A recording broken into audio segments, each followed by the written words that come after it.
What exactly happens if someone were to call the National Suicide Prevention Hotline? How do they try to help you? Are there other hotlines that are better?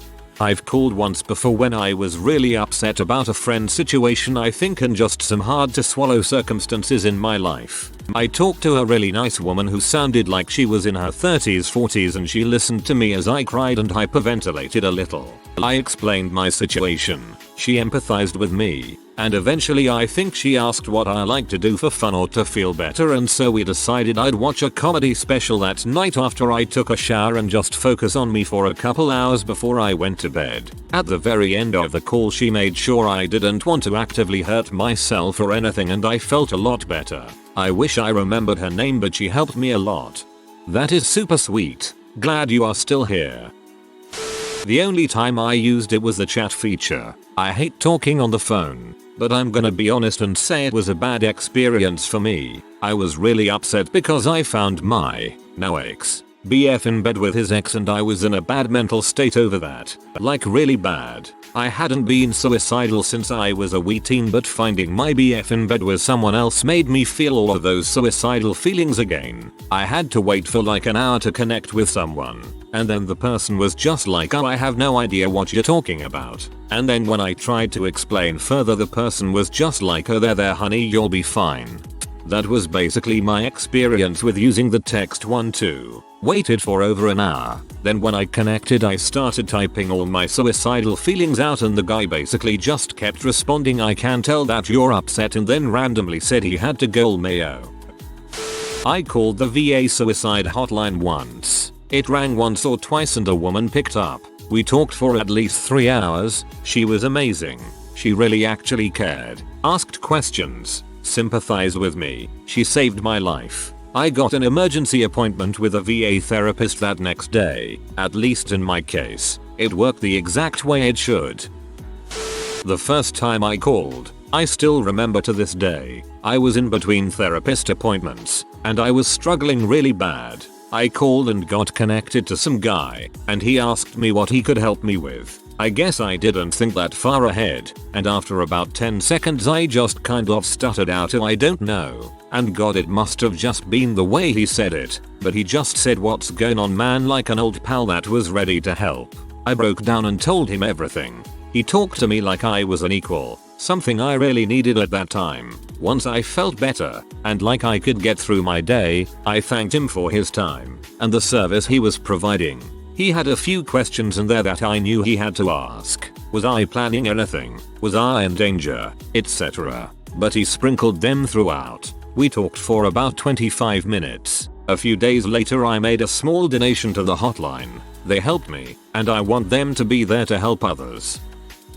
I called once. Actually, someone called for me. I was having a bit of a breakdown. I wasn't screaming or flying off the handle. I was just venting and I needed someone. Instead of talking me through it, my ex dialed the number on his cell phone, handed it to me, and then went to bed. A man answered. He sounded like I disturbed him from something he would rather be doing. I just wanted to vent and I was crying, but not hysterical. I asked him what I should do. I wanted some direction or some comfort and for someone to tell me that it would be okay. He told me to call an ambulance and that was the only advice he said he felt he could give. Totally let down. Went to bed defeated. If you're not an empathetic person, please don't volunteer to do this stuff.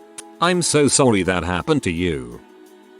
I called while I was at work a couple months ago. I was cutting a lot and thought I cut really deep. I was talking with them for about 15-20 minutes when an ambulance and the cops showed up. Called once when I was at my lowest. Got asked if I'm an immediate danger to myself right off the bat. I was so off balance that I just said no and then they hung up on me. Pee me off so much that I didn't go through with it. Guess it worked. Survival of the spiteful. I'm glad it worked and I hope you're alright now. 765-742-0244. This is a crisis suicide hotline that I used to volunteer with. They're much better than average hotline. When someone calls who is suicidal, the first thing that's done is assessing safety to determine if they are in danger at the moment or in the near future. 95% of suicide callers are not in danger when they call. In those cases they will gather information, empathize, and help you organize feelings that may be overwhelming you. After that you'll start moving toward solutions. A good hotline will not give advice or solutions. Instead, they will talk through solutions that you come up with. It's better to empower people to execute their own solutions than to give outside advice. Ultimately though, the conversation is guided by you. If you just want to vent about suicidal feelings, you can. If you're feeling overwhelmed in a moment, you can just call and talk. If you have other questions, feel free to ask. I had a bad experience with them. I was fortunate enough that a friend called me right after and was astute enough to hear in my voice that I needed someone to talk to. Mainly, the person told me a story similar to mine where everyone pushed through it and ended up okay. When I said I was still fearful of my future and didn't know whether I really wanted to face it, she was upset. She actually said, "Didn't you hear the story I just told you?" I told her that I thought I got as much comfort as I could stand from her at the moment and hung up. Like I said, my friend called right after just to visit, though my irritation at her tone was enough to break my despair a little. Well, for the first minute as you sit crying in the dark, you listen to some pretty dope relaxing elevator music. Then they connect you to someone. You awkwardly try to stumble through your problem as they listen carefully. They give you some advice. The conversation goes back and forth, and then you go on your way. I always thought it would be some life-changing event when I called. Even though I logically knew nothing would happen, the back of my mind painted it as though time would stop. As though the police would show up 30 seconds after I called. As though everybody would know me as the one suicidal dude. As if I would be going through therapy and taking medication for years after the event. That's probably what stopped me from calling for so long. Anyways, I talked through my problems, hung up, and then went on with life. Even so, it felt great to get so much off my chest, and to know that one person out there knew my struggle. It all kinda got better from there, and all it took was talking. Kinda cliché but true. There's more specialized lines that are better if you have a more specific issue or that target a specific group. Otherwise NSPH is as good a choice as any. Talking to someone about your problems is so underrated. I get the fact that people are uncomfortable with discussing their issues with strangers, but the feeling of getting it off your chest is wonderful. I've done this and it helped me a lot. You get a message saying no one is available to talk to you. Try again later, and then you sit alone and cry in a parking garage and wonder if it's a sign you should go through with it. Memorial Day 2018. I was in the wait line for 40 minutes. Before they ended up disconnecting me. I had tried to call the day before, but hung up after 20 minutes of waiting. Ended up going through with it only to have my parents find me. In my personal experience, they have literally asked me, "Okay, are you going to kill yourself at this exact moment?" And me, of course, not wanting police to show up, say no. And then they've said, "Okay, well goodbye, I have other calls to move on to." Plus one was told we have to wrap this up soon, and I could hear her sigh every time I said something. The guy asks some questions, eventually asks, "How old are you?" You say you're 16. And you hear the eye roll in the tone of his voice when he tells you to contact your healthcare provider, and then he hangs up on you. The second time you call a year and a half later, and the police show up at your house and tell you that you either come with them willingly or they will force you outside. Then, you take a trip in the wee-woo wagon where you have a short, awkward conversation with the EMT about hot pockets and avoid eye contact, regretting your decisions up to that point. And after that, you sit in the air for 3 hours, until your parents come to collect you. Some social worker will come in to ask questions and try not to sound exhausted, before you finally get to go home and wonder if you would have been better off dead anyway. Later, you get the medical bill that your parents are still paying off years later and still resent you for. So all in all, my experience wasn't as bad as others. The worst kind of people. Well, on one side you have those on the hotline that genuinely want to help people, and they will listen and suggest things as the conversation develops. On the other hand, you have people who just think you are a menace to society on the hotline, and they will basically ignore you, then call the police to your home the second you say you are suicidal, which just makes things worse 9 times out of 10. It really is a coin flip sometimes. As for the last part of your question, there is no other hotline that I know of that is willing to talk with those who are suicidal. Most mental health services will refer you to the hotline if you say you are suicidal. That's why I always lie when they start asking questions. I'm not suicidal at the moment, but I'm very distressed when I resort to calling. If you ask me if I've ever planned to kill myself or tried to, I'll grit my teeth and say no. You know, like a liar. Getting sent to a psych ward is one of my greatest fears. I answered this hotline for a few years, so I'll try to answer as much as I remember. Here's some quick background. The vast majority of the people that answer the line are volunteers. I went through applied suicide intervention skills training, ASIST. That lasts a weekend, and then I had about 80 hours of training offered by the center where I volunteered. Then, they let you listen to an experienced volunteer a few times and then you start taking calls yourself. The first few shifts an experienced volunteer listens to your calls and advises you. After that, you answer the phone on your own. However, my center did require 2 additional training per year. When you call the national number, you are routed to the closest hotline. If the closest hotline doesn't answer, you are supposed to be routed to the nearest hotline after that. For example, if you're in Los Angeles but the Los Angeles center doesn't pick up, then you may be routed to the San Diego center. From what I understand, exactly what happens depends on the training of the volunteer. I mostly gave people a caring, empathetic ear and helped connect them to resources in the area. I was able to access the 211 database at my center. I would ask them their demographics, situation groups they belong to, low income, veteran, LGBT+, women, people of color, foster youth, etc., and see if there were specific groups that were available to help them. I'd talk to them about their reasons for suicide and work on trying to find ways to keep them safe. I'd like to think that I helped some of the people that I spoke to. Are there other hotlines that are better? I feel like that's a bit hard to say. If you're dealing with a specific issue that has a hotline associated with it, you may want to try calling the issue-specific hotline as well. They may be better trained on that topic. For example, if an individual is struggling with their sexuality, they may want to reach out to a LGBT+ specific hotline. The National Suicide Hotline basically links local hotlines. If someone from the other side of the US called me, I was limited on the resources that I could offer. Arguably, that could make me less effective than someone that is closer to the caller that has more local resources to offer. As a counterpoint to that, my center required in-service training, and I've heard that many other centers don't require that. Arguably, I may have been more effective as I received frequent training. The quality of the help you receive really depends on the center and the volunteer. I am going to copy paste what I previously wrote in a different thread. Call 211 instead. The suicide hotline was a bunch of unempathetic individuals who were completely detached from the situation at hand. This was my exchange with them. Do you want us to call an ambulance and get police involved? No. Okay. Well, call us back if you feel like you need to. No helper alternative than to send cops to drag you out without listening to a word you say. A warning to everyone. Never ever get the police involved. I have only heard horrible stories that turned a scary situation into one that is 1,000 times worse mentally. 211 was amazing. I told them my situation and that I needed help but was overwhelmed and didn't know where to start. My brain was a mess and I could not even think straight. They asked me if they could contact places on my behalf for an inpatient program.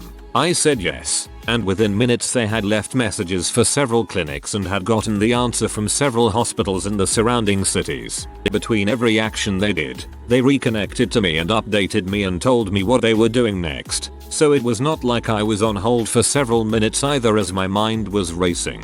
They coordinated everything and even did follow-up calls to me 3 days later and a week later to ask how I was doing. The person was super helpful. I hope I never experience anything like that again in my life, but if does, I feel like I could put my life and well-being in their hands.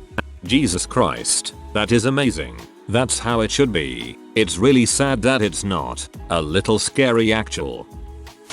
Well, I've got some experience. Quite recent actually. I suffer with some form of mental illness I have not yet been diagnosed with, but I believe it to be some form of bipolar or personality disorder. Very high highs and extremely suicidal lows. I called my GP. They were to set up a call back with a mental health nurse the day after. They never rang me. I rang some charities, but it was all just to talk through what I was feeling when at that point in time I really wanted help. It was my last option before I turned to suicide. I decided to ring 111, non-emergency, and explain my symptoms. They put me through to a mental health crisis nurse, which told me she can only tell me to ring the GP again the next day when they're open and try some antidepressants. I did tell her that I really would like to be assessed, as maybe they're not the exact right thing for me. I then rang a crisis team that I had the number for from an old therapist, explained that I was very suicidal and I could not cope any longer. I said I didn't explicitly want to kill myself that night,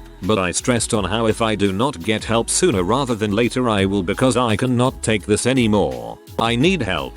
Unfortunately, the best they could do was ask me to call my CBT team to refer me to them and get put on another waiting list to see a different team. TLDR. Tried my very best to get help. It's actually a crap ton harder than I thought, and I didn't really get any. The more I read here, the more hopeless it feels to find help. I don't know where to begin to find therapy or psychiatrist in my area, and going to the doc is like the only way I know of. I feel like my attempt would also be brick-walled. That's FD. I hope you're doing better. Every time I've tried has left me feeling worse. I've been hung up on, left on hold, given unrelated advice, and ultimately decided never to use these emergency services. I think some people have lucked out, but it's not typical. The online chat takes forever and is run by someone with the personality of a chatbot. Text services like to disconnect you randomly so they can't move on to other people. Never ever again.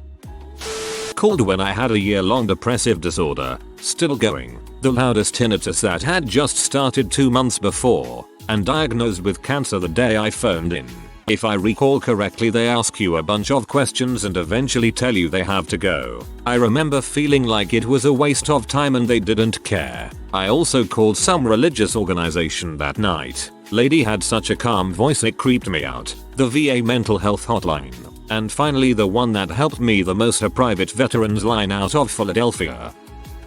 ROFL. Okay, let's be serious. There's some good help there. But when I was passive suicidal after my best friend passed away and I finally worked up the guts to ask for help and resources to cope before I became actively suicidal, they hung up on me and said, go to bed, you'll feel better in the morning.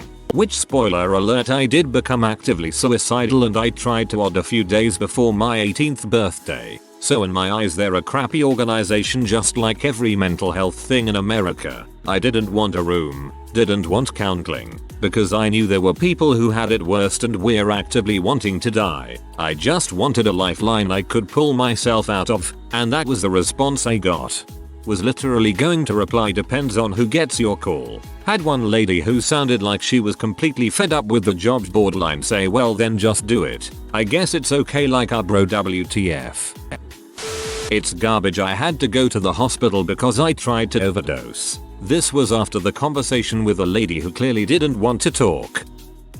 I rang the crisis number given to me after an attempted suicide. The person on the phone immediately asked me what area I was from and then told me I had rang the wrong number and hung up. I didn't realize my crisis' biggest issue was geographical. I didn't bother trying to ring back and chopped myself straight back into hospital. The guy that answered the phone can go and frick himself. I'll bet he's responsible for a few moments of crisis himself. I called once a couple of years ago. In Australia it's called Lifeline. 131,114 BTW. I was very drunk, had a massive knife, and my husband was away at work. From what I remember, the woman on the other end of the line listened and asked about my situation. I can't remember exactly what she said, but I know she stayed very calm and I knew I had her undivided attention. I knew that she cared at that moment and she talked me down. I guess because I called. That was what I really wanted. We were on the phone for maybe 15-20 minutes. I wish I could thank her in person. Send Lifeline a message email if you have the time. It might not get to the exact person, but hearing feedback, both good and bad, is important. I called the suicide hotline in April this year. I was sitting in the woods with a loaded gun. I was stressed from teaching from home while caring for a toddler and exclusively doing all home tasks. Meanwhile, my husband was coming home from work with stories of people on site testing positive. I bottled up everything up and let it fester. I reached a breaking point and needed someone to talk to. I didn't want to talk to anyone in my life. All those I did weren't available, because I saw this breakdown as a huge weakness and didn't want anyone to see me like that. Calling let me talk to someone and help me feel I had more options and control of the situation than I thought. It took away the tunnel vision of depression and despair. I think part of me needed to reason my way through some of my emotions, and it was a way to dump everything out. The rep I talked to asked questions and encouraged me to find a safe place to go, come up with a safe next step, and provided some impartial insight into the situation that I had perceived through a twisted lens. They offered phone numbers of counseling services then and also called back a few days later to check in. They asked for your location for this to give quality local resources. I initially thought they would send police EMS and I didn't want that bill, so I didn't say. It was my first time calling and I would recommend it if you are serious about hurting yourself. Straight up. Frick that hotline. A few years ago my mom had a suicide attempt. After I had to fight her into my car while she was bleeding all over the place, I got her into the hospital and called this hotline. I was trying not to cry and the lady I spoke to was extremely condescending. Long story short, she told me not to call unless I had an actual emergency, like taking my mom who had just slit her wrists to the hospital wasn't an emergency. Yeah, I wasn't going to hurt myself, but I needed to talk to someone and couldn't reach any family. I don't care if I get downvoted. This really happened. I'm depressed and hate my life and wish I was dead all the time, but I'm not going to freaking call those people. Yup, watched my husband die on Christmas Day. Was told I don't have real problems and not to tie up the line. Frick the suicide hotline. Reading these comments, finally understand why people want to do a suicide. The system is just fricked up, and the cops are fricking trash as always. I called the National Suicide Prevention Hotline when I was 17. I told the guy I was having a majorly hard time with the abuse at home and feelings of isolation and that I was strongly considering my third attempt. The guy was just like, "Where do you live?" I said I didn't want to say, and then he asked if I knew how I would do it and I told him my plan. Then he just said, "Okay, well there is nothing we can do," and he hung up. That made me feel so uncared about. I was pretty crushed that night. I self-harmed and it strongly discouraged me from seeking help later on.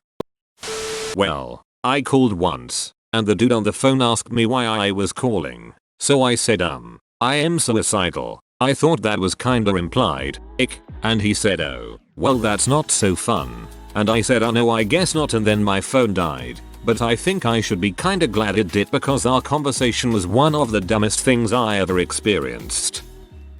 Just whatever you do, don't call the Samaritans. I have been in a position where I have had to call them twice. The first time they outright told me they aren't going to try and talk me out of it, which honestly, if anyone is at the point they are calling that number, it's because that's what they really want, and they were just going to stay on the line while I did it. Luckily someone found me before I did anything. The second time I called them I had been drinking and was on the edge. I talked about what was wrong and they began to talk to me about it, but then I mentioned I had been drinking and they just hung up on me. No warning or anything, just sighed and hung up. I mean, the shock of that did kind of bring me around so I could just sleep it off, but that could have easily pushed me over the edge too. TL. DR. Samaritans will hang up on you or just not try and help you.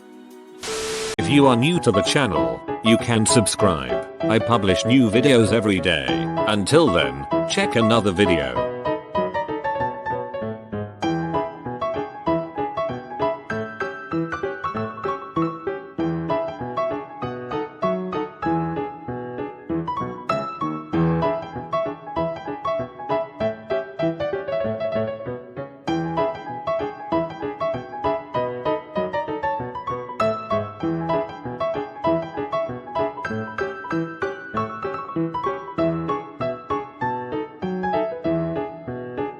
Bye for now.